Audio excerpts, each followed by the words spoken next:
Good morning and welcome to a Sky News vaccine special. Now, this morning we're joined live by the Deputy Chief Medical Officer for England, Professor Jonathan Van-Tam, for a vaccination Q&A. He's going to be taking your questions live in just a moment, and we have been inundated with subjects that you want to ask him about. In the next half an hour, we'll be discussing the vaccine rollout, the scientific route out of lockdown, and also hesitancy from some to actually get the jab. Lots to get through, so let's crack on, shall we? Let's get started. Welcome to the programme, Professor. Thank you so much for joining us. We've had absolutely loads of questions in. Good morning. I gather you have. Yes, so I'm really keen to just get through as many as we can and to get some of your expertise as the rollout, of course, gets underway. We know how important it is to the lockdown easing as well. Some of the questions we've had about supply and a bit of worry, basically, about the drop in numbers. This is the first question. Since we hit the first 15 million jabs target, there's been a drop-off in the daily vaccination numbers. Why? Well, that's really very simple to explain. There are always going to be supply fluctuations. These are new vaccines. By and large, the manufacturers have not made them or anything like them before. And the process of making a vaccine is one where basically you kind of set the equipment up and leave it all to kind of do its thing, a bit like beer making, really. And what you get at the end is not something that you can say is identical every time in terms of the yield, the amount of doses that you can then make from that batch, as it were. So you do get kind of batch size variations, and that's kind of natural. And it's going to take a few months before the manufacturers really get into this very confident, very steady manufacturing routine. And on top of that, there are global supply constraints. You know, in the UK, we are in an amazing place compared to so many parts of the world. And, you know, everybody is looking for vaccines. We've been very clever. We've been very much on the front foot in getting access to vaccines. As you know, we have secured supplies of many more types, and they will come on stream gradually at different time points and at different rates throughout 2021. But am I confident in the long term that we are absolutely going to be able to meet our ambitions through vaccine supply? Yes, actually I am. And do I think that this slowdown that you know, is evidenced by the numbers in the last few days is going to suddenly pick up again? Yes, I do. It's good to hear your confidence. At the same time, I guess some people listening to your answer might be a bit worried about the, as you say, the global supply constraints, and also the fact that, as you say, like the beer making process, there are certain uncertainties to manufacturing vaccines. Can you guarantee that everyone who's had their first vaccine will certainly be able to get their second within the 12-week limit set? That is absolutely the plan. And, you know, I'm not going to make guarantees around an individual who's, you know, called and can't make that appointment or something happens like that. But yes, absolutely, I can. And, you know, it's factored in by the NHS colleagues in terms of you know, how much vaccine they distribute. It's factored in that very soon we're going to have people who are coming up to their 12-week mark and are going to need their second doses. And there's going to be quite a lot of people from now on who are going to start needing their second doses, but that's all planned in. Looking at another question we've had in from June Wilson, this is in Romford. She said, I've had my first jab and I'm being told it could be 12 weeks before my second. Manufacturers say it should be no more than 6. What's your advice? I think it's worth talking specifically about Pfizer here, because obviously we know there's slightly different situations about AstraZeneca and Pfizer where they have different guidance. What would you say to June? Yeah, well, we've always said that our JCVI has looked at the data on Pfizer and calculated that at the time where they cut off their data with the second dose being given essentially at 21 days, that vaccine effectiveness at that point is in the very high 80%. And we've always said that, there's no vaccine in the world that gives you that kind of effectiveness and then just drops off a cliff at day 22 or day 23. It'll be high for quite some time. We're now seeing that with the data from Health Protection Scotland that were published on Monday. They've looked for both Pfizer and for AstraZeneca on the effect of vaccines so far, which means that first dose, in reducing COVID-related hospitalisation. And that's a really big thing if you can keep out of hospital. And the percentage effectiveness in avoiding hospital for Pfizer is 85% and for AstraZeneca is 94%.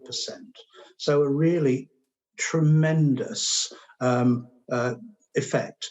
And that was measured at up to 35 days. So that's well beyond the 21 days when Pfizer in particular say a second dose should be given. And it's beginning to give us real world confidence now, not just science confidence based on what we know from first principles, but actually data confidence that the priority first dose strategy is going to work and that it is the right thing to do. Now, on top of that, I'm sorry to go on, Sophie, but AZ Oxford have also submitted some scientific papers which are in the public domain on their vaccine, showing that actually an interval longer than 6 weeks is much more beneficial in terms of getting the second dose and in terms of having a very high long-term effectiveness. So for the AZ vaccine in particular, there is really no rush to get this. I'm quite confident that we're going to see an effect that lasts those 12 weeks, and that for AZ, it's absolutely clear you're going to get better long-term protection if you don't rush back and have your second dose. Some really encouraging data there, and the WHO as well, the World Health Organization, updating their advice too. I'm keen to move on to vaccine hesitancy, because we have had quite a lot of questions from viewers who, I wouldn't say they're anti-vaxxers, but they're people who have concerns, hesitancy around taking the vaccine. One question, for example, anonymous: how do you know the vaccine will not affect my chances of infertility? Samantha from Lincolnshire asks, how can vaccines be approved as safe when we cannot know about the potential long-term side effects 5 or 10 years down the line? What would you say? Okay, so how do I know the vaccine will not affect my chances of fertility? First of all, it is just not biologically logical that they would. Secondly, no vaccine has ever done this. But I can say that for people who are at risk and who are being called for vaccines, getting COVID does affect your long-term chances of life. And that's a pretty important counterbalance. But there are just no data, and it's not biologically logical that fertility is going to be affected, and no vaccine has ever done that. On the second point about, I think it was about long-term side effects, did you say, Sophie? Yeah, that's right. How do you know that there is about long-term side effects 5 or 10 years down the line? Yeah, well, almost all side effects occur in days, and if not in days, then in weeks. And if we took a view that we were going to wait for side effects that are incredibly rare, if they occurred at all 5 or 10 years later, then every time there was a new vaccine or a new medicine, we'd be waiting 10 years to reap the benefits of it. And there are patients who are going to die next month if they don't have the vaccine this month. That's the reality of this. And the pace at which this has happened, not only in the UK, but around the world, means that, we've done 17 million first doses already, more than 17 million in the UK. The MHRA looks for safety signals. We're getting nothing that is of concern. Now, if you say that we've done 17 and the Israelis have done this much, and you're getting into kind of many tens of millions, yeah, can you imagine how many people we will have done globally 5 to 10 years from now? And then if you get a side effect, can you imagine how rare that is going to be? One in however many billion or something, set against the risks of COVID. So that's why I think the issue is that we've done so many people already, and we're just not having any safety signals. How concerned are you about vaccine hesitancy disproportionately in certain communities? I know there's been a lot about people in black and minority ethnic communities being less likely to take the jab, also people in more working class communities as well. How concerning is it? What does your data show? Yeah, I am concerned about this, and I expect the NHS to publish data on uptake in due course. But I am concerned about it. I know there is hesitancy in some of the black and minority ethnic communities, and I know it's been an issue for decades that it is always more difficult to get high uptake of vaccines and other preventive healthcare services in areas of unfortunately low prosperity, high deprivation in the UK. So this is not a new problem, but it is one that greatly concerns me, because we need very high uptake, as Sir Patrick Vallance explained on TV the other day. We need very high uptake of these vaccines to give us the best chance of moving from where we are now, which, let's face it, is quite a bit better than where we were a month ago, to where we really want to be by the time the roadmap is complete in the early summer. What kind of uptake do you need? Because there's different levels of uptake needed for different diseases, aren't there? Like measles, for example, you need a very high level of vaccination. What do you think it is for COVID? Right, so it's never, ever been an ambition to achieve herd immunity. And you only start to talk about, the kind of level of vaccine uptake you need to achieve herd immunity when that's even possible. What we're talking about here is just delinking the association between getting COVID and ending up in hospital for as many people as possible. And the way to do that is obviously to stop them getting COVID in the first place, which is the vaccine. And then, even though we know vaccines are never 100% effective, we already see the data on these reduced hospitalizations that vaccines make it much less likely that you'll end up in hospital, even if you do have COVID at the end of the vaccine. So from that perspective, or despite the vaccine, so from that perspective, there is no magic number here. It's just as high as we can get it. And the really good news is that we didn't expect vaccine to be as high as it has been. It's been consistent as we've gone down the priority groups. It's been consistently 90+%, 90+% every time. And so it's clear the vast majority of the British public who are at risk, who have been called for their vaccines, get it, that it's really important. And I was vaccinating yesterday, and there was a lady came in and she said, "I really don't like needles, doctor, and I really don't like vaccines. But I know I've got to have this one. I just know I've got to." And I said, "Well, yeah, you're absolutely right. You framed it." Good news that you've got your first dose. Congratulations on that. Question from Sandia, quite an important question actually. Is it safe to visit my parents once we've all had our first jabs? They're in their 70s with pre-existing conditions. I think a lot of viewers will be wondering the same thing. At what point after get your first dose is it safe to see your family? Right, okay. Once you've had a first dose of vaccine, it's going to take between 2 and 3 weeks before antibody levels build up to the point where I would judge you have some meaningful protection on board. But a first dose is a first dose, and you need a second dose. and it will take longer for elderly people to mount the antibody response. We absolutely know that, and we know that from the COVID-19 data we have now already. So that's the first thing to say. Don't assume that vaccines give you this kind of, Colgate ring around you the moment you've had one and that you're kind of instantly protected. I'm afraid it doesn't work like that, and you also need your second dose. Does it become safer to mix after we've had vaccines? Yes, it does become safer, as opposed to the question, which was safe, because we don't yet fully know or have confidence that vaccines are going to stop us passing the virus on one to another. And even if it's safer, I'm afraid you can't do it.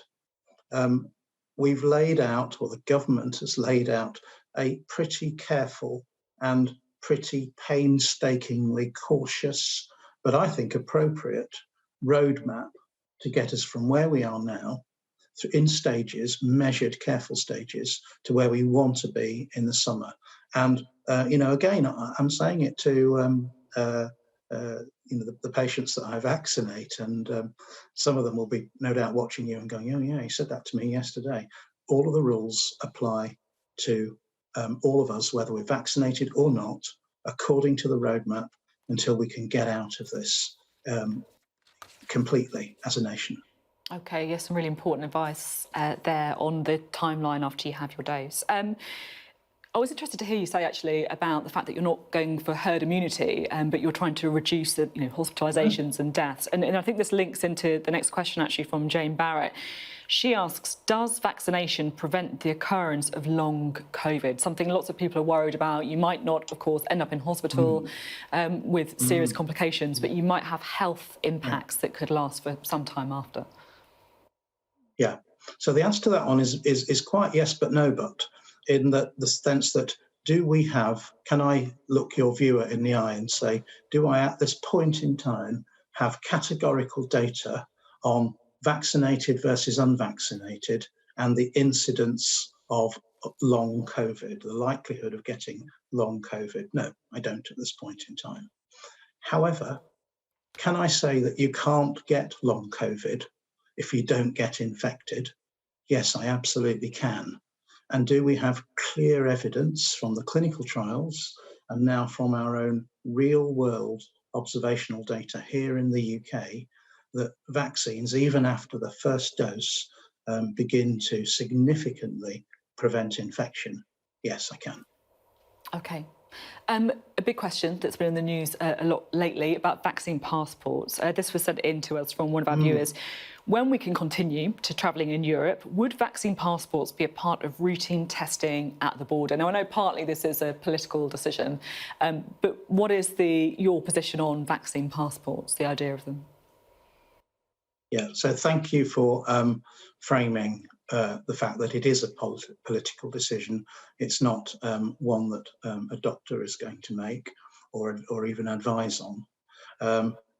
But I think there's already a lot of talk around the whole world about how vaccines are going to help us get back to normal and what that is going to mean for international travel. What is that going to mean for allowing tourists to visit and so forth? And I think there is an international debate now, an international agenda, and I wouldn't like to predict where it's going to land, but really, I guess the question is about, if I'm a British citizen, will there be requirements around vaccination placed on me by other countries around the world if I wish to go and visit? And I think all I would say is that it's perfectly plausible that we will see some countries make those kinds of decisions. And we will, of course, if we're travellers, be subject to those. But how it's going to play out, I don't know for certain at this point. And obviously the government has announced that it's going to look at this pretty carefully. Yeah, and as you say, of course, not a unilateral decision in a global pandemic. What everyone else does around the world matters as well. A question that's come in from Andrew Miller about schools. With schools heading back on the 8th of March, why are we not vaccinating teachers as a priority? Right. We're vaccinating people as a priority who have the highest risk of dying from COVID. And after that, we'll be focusing on people who have a high risk of hospitalisation from COVID. We do now have some data on teachers from the Office for National Statistics. I can't remember the figures, so I'm just going to have to quickly peep at them. For teachers of both sexes, the death rate from COVID between the 9th of March and the 28th of December 2020 has been 18.4, I beg your pardon, I've got it by sex, 18.4 per 100,000 for men, 9.8 for women teachers. And if you compare that with the same age population and sex again, generally, the figures are 31.4 for males and 16.8 for females. So, it's clear that there is no excess mortality overall in teachers compared to people of equivalent age and sex in the population. But if you're a teacher and you have a high risk condition, or if you're over 50, you're going to be picked up and picked up pretty soon at the rate we're moving by the JCVI priority cohorts. You say you'll be picked up, but you can also see why teachers in those categories would feel pretty anxious about going back on the 8th of March. If we're vaccinating 300,000, 400,000 people a day, there's approximately 500,000 teachers in England, it would only take a few days just to get every teacher their jab, wouldn't it? I can't do the maths whilst trying to concentrate on your questions, Sophie. Of course, but our priority it's not my strong suit either. is to vaccinate. Our priority is to vaccinate people who are at high risk of dying. Okay, understood. Now, a question that's come in anonymously, but this, I think, really gets to the heart of what a lot of people will be feeling about right now. If the vaccine rollout continues to go well, can life get to normal more quickly than planned? The roadmap takes into account how fast the government thinks this can be done safely, and takes into account our advice that each stage needs to be watched and measured carefully before we move to the next stage. So it's just an unfortunate fact that if you are exposed to COVID today, you will get symptoms probably in 5 days' time from now. You will then probably take 7 to 10 days if you're going to go into hospital to get to a point where your breathing's an issue and you need to go into hospital. And the whole thing just takes time. So if, for example, you react too quickly and say, oh, it's all going marvellously, look, infection rate's coming down, and you don't wait for that lag to see what the impact is on hospitalizations and deaths, then you're always at risk of getting it wrong and going too fast. And we factored all of that in these carefully measured steps. And also the steps and the kind of, not before dates reflect the fact that we're taking into account the continued vaccine rollout. So what I think I'd say, I completely get it, that we want to go fast, that we want to get back to normal as quick as we can. I completely get it. I'm desperate for the football to be back. But, actually, I'd rather do this once and get it right and not have to make any kind of, U-turns or backtracking. I'd rather just go slowly and steadily and get there in one go. I can share your pain with wanting football fans back in stadiums, although part of me thinks as a Sheffield Wednesday support myself, I could do without the pain right now of having to go and see too many more live games. At the same time, though, you can understand why some people will be looking at the vaccine data, they'll be listening to you about the positive results, and they'll be thinking, why can't things be sped up? Mid-April, when you're going to have vaccinated all the 9 top priority groups, you hope, which account for 99% of deaths, I believe, from COVID. So surely there is room, some would say, for things to move a bit quicker? Well, right now, we've completed priority cohorts 1 to 4 with 1 dose. We've got to do 1 to 9 with 1 dose. And then we have to go back and give everybody their 2nd dose and so forth. So, yes, we've had remarkable results, and I'm really, really impressed with the real-world data from Scotland, from Public Health England, and from Professor Hopkins' Siren study in healthcare workers. Really impressed with the data, but it's early days, and I think we've just got to be really confident about this before we go further. Just take it steady. We've suffered a long while here, and I know people want to kind of get out of it, but at the same time, it's taken so long to get this far. It's taken me, over a year of intense intellectual effort behind the scenes to, get this vaccine program, get the vaccine program to where it is today. I don't want to blow it now. I just want to do it at a measured pace. Do you think, you were talking there about people having to get their 2nd dose, should we expect things to slow down a little bit as the 2nd doses start to be rolled out? There is a plan to fit the 2nd doses in as they are needed.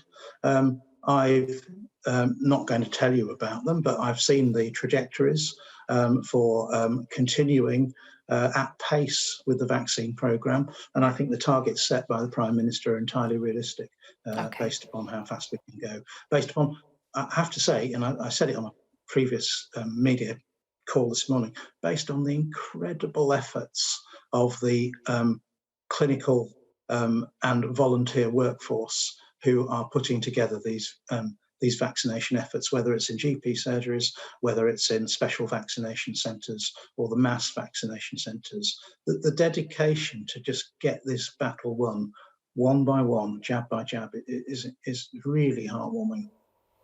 Another new viewer's question on an important issue. How and when will we know if we will need a booster shot in winter? I guess the science answer to that is that we need further data on how long immunity or protection will last after people have had these vaccines. And we will have to take into account the emergence of new variants of the coronavirus over time, which do have the potential in the long term to outwit the current vaccines and require revaccination. So we could end up revaccinating, either because of waning immunity, maybe not in the whole population, maybe in certain parts of it, and because of the development of new variants. But there's been a lot of talk about the variant that first emerged or was first identified in Kent, the B117, and whether the vaccines we're currently rolling out are effective against the B117. And all of the vaccine data, the real world data I've just told you about, really has been collected in a time period when B117 has been the absolutely dominant virus in the UK. So yeah, these vaccines are absolutely working against the so-called Kent variant. Do we have absolute clarity yet on vaccines and their effectiveness against future variants, South Africa, Brazil? No, we don't at this point. I think we have moderately high confidence on first principles that these vaccines are going to still reduce serious disease, hospitalizations and deaths.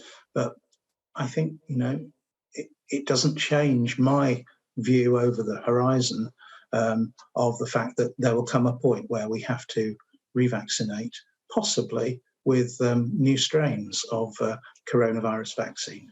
OK, yes, so much uncertainty with the new variant. Time to squeeze in one last question, I think. I'm quite interested in this one, actually, as someone who's recently had COVID very mildly myself. Have the doctors and scientists got to the bottom of why COVID is so serious for some people but seems to hardly affect others. That's David Andrews there in Woking.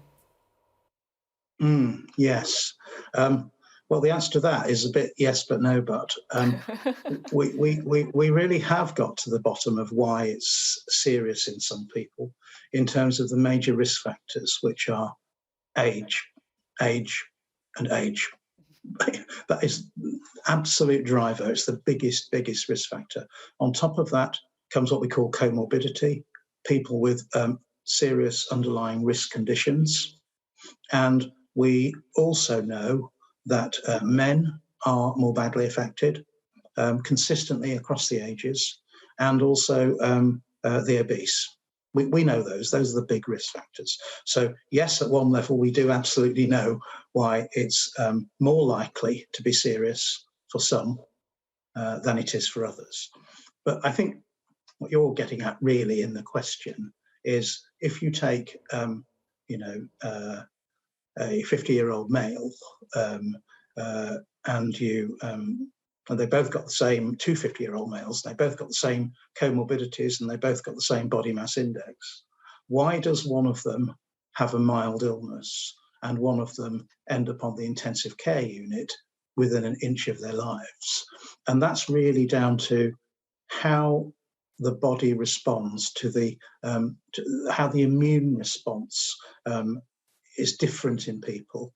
It seems to be very different in people in relation to the response to COVID infection. And we don't know the answers to all of that yet. There's a very detailed study, the ISARIC study, ISARIC, that is taking really quite complicated biological specimens from volunteers who are ill with COVID to try and unlock the mysteries, the immunological mysteries of why it is such that some people do so badly and some people don't seem to be affected hardly at all. And you, I'm glad to say, we're clearly one of those. But it is a mystery, and so we kind of know it at a course level around age and comorbidities. We don't know it at the immunological level yet. That's science work, important science work that needs to be done.